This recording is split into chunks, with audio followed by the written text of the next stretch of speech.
Assalamualaikum warahmatullahi wabarakatuh.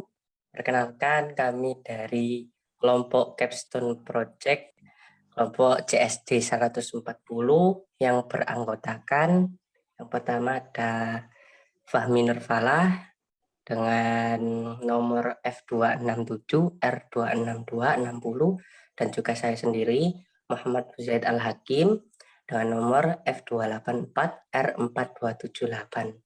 Nah, di sini ini sebagai tugas memenuhi tugas capstone yang mana di sini capstone project kami bernama Share My Event. Untuk lebih lanjutnya bisa kita lihat ke slide berikutnya.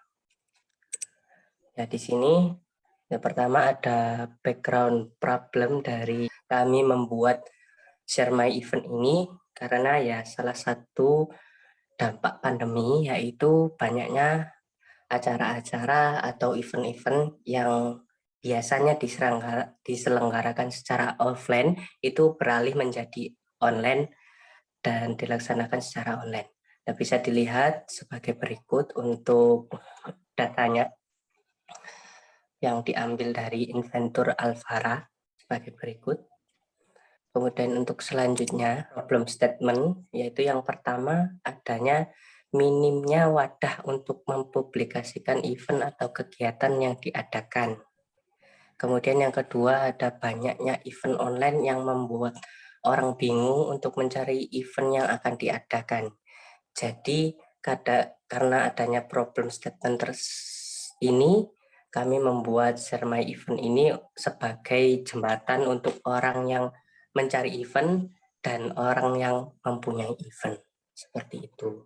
Untuk selanjutnya ada research question, yang mana yang pertama ada siapa saja yang dapat membuat dan mempublikasikan informasi kegiatan tersebut. Kemudian yang kedua ada bagaimana cara mewadahi bahwa banyaknya kegiatan tersebut. Kemudian yang ketiga, mengapa kegiatan banyak dilakukan secara online. Kemudian yang terakhir, apa saja jenis event yang dapat di-post. Untuk research question yang pertama, siapa saja yang membuat dan mempublikasikan informasi kegiatan tersebut, yaitu orang yang mempunyai event atau yang panitianya. Kemudian yang kedua, bagaimana cara mewadahi banyaknya kegiatan tersebut, ya dengan adanya web kita ini. Kemudian mengapa kegiatan banyak dilakukan secara online? Karena alasan yang tadi, karena COVID. Kemudian terakhir, apa saja jenis event yang dapat di-post? Itu berbagai macam, seperti beasiswa, event konser, ataupun event-event online lainnya. Dan lanjut, ada project scope. Di sini kami menyediakan beberapa fitur. Yang pertama ada fitur atau autentikasi, kemudian fitur mencari event, fitur kategori, fitur create atau create, read, update, dan delete, kemudian fitur tambah ke favorit, kemudian fitur ubah profil dan ubah password, kemudian fitur administrator yang di dalamnya ada improvement event, hapus event, dan juga ubah role user, dan yang terakhir ada hapus user. Kemudian yang selanjutnya yaitu project scope akan dijelaskan oleh teman saya yaitu Fahmi Nurfalah. Kepadanya dipersilahkan. Assalamualaikum warahmatullahi wabarakatuh. Terima kasih untuk rekan saya Mujahid Al-Hakim. Kita masuk ke project schedule, yang mana pada project schedule ini kegiatannya yang pertama yaitu ada persiapan selama 2 hari pada minggu pertama. Seperti kegiatan persiapan ini, seperti pembuatan repository di GitHub dan lain-lainnya. Selanjutnya ada pembuatan RESTful API untuk backend-nya dimulai dari hari ketiga minggu pertama, dan alhamdulillah pembuatan RESTful API ini di akhir minggu kedua juga sudah selesai lebih cepat daripada rencana. Selanjutnya ada desain UI atau UX menggunakan Figma yang dilakukan selama 3 hari. Di minggu pertama dilanjut dengan pengimplementasian desain ke kode sampai akhir minggu ketiga. Selama pengimplementasian desain juga kami sambil mengkonsumsi API dari backend ke frontend. Kami juga mentesting aplikasi kami dan mendeploynya ke Heroku untuk backend dan Netlify untuk front end-nya. Untuk kegiatan yang terakhir di minggu kelima, kami membuat dokumentasi dan hal lainnya seperti pembuatan presentasi, video presentasi, dan demo aplikasi, dan lain-lainnya. Lanjut kita. Nah, masuk ke project resource. Pada project resource, kami menggunakan bahasa pemrograman PHP untuk pembuatan backend API, dibantu dengan framework Lumen dari Laravel. Untuk front end sendiri menggunakan Vanilla JavaScript dibantu dengan framework CSS Bootstrap.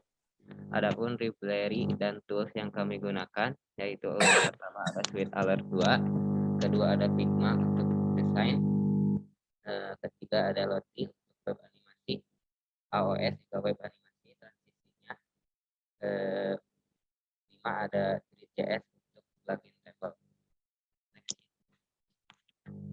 Nah, berikut adalah beberapa tampilan aplikasi pada website yang kami buat. Pertama ada login dan register page. Berikut ada tampilannya. Next. Selanjutnya ada home atau beranda dan event page, kumpulan event-eventnya. Next. Ada my akun untuk menampilkan akun yang sedang login, dan juga my event yang mana menampilkan event-event dari user yang sudah login. Next. Terus ada halaman detail dari event itu sendiri, yang mana bisa juga menambahkan ke favorit, ada tombol lope-nya. Terus juga ada add atau edit, yang mana untuk menambah atau mengedit suatu event dari form tersebut. Next. Selanjutnya ada halaman dashboard admin, yang mana halaman dashboard admin ini hanya bisa diakses oleh admin saja. Next. Terus ada list user juga dan style user. Pada list user ini ditampilkan semua user dari pengguna website ini, dan juga ada detail user di mana bisa mengubah role-nya dan lain-lain. Terus ada list event, yang mana memuat semua event, dan juga admin ini bisa mengapprove eventnya diterima atau tidak, seperti lain. Next. Baik, sekian dari kelompok kami. Kurang lebihnya mohon maaf. Assalamualaikum warahmatullahi wabarakatuh.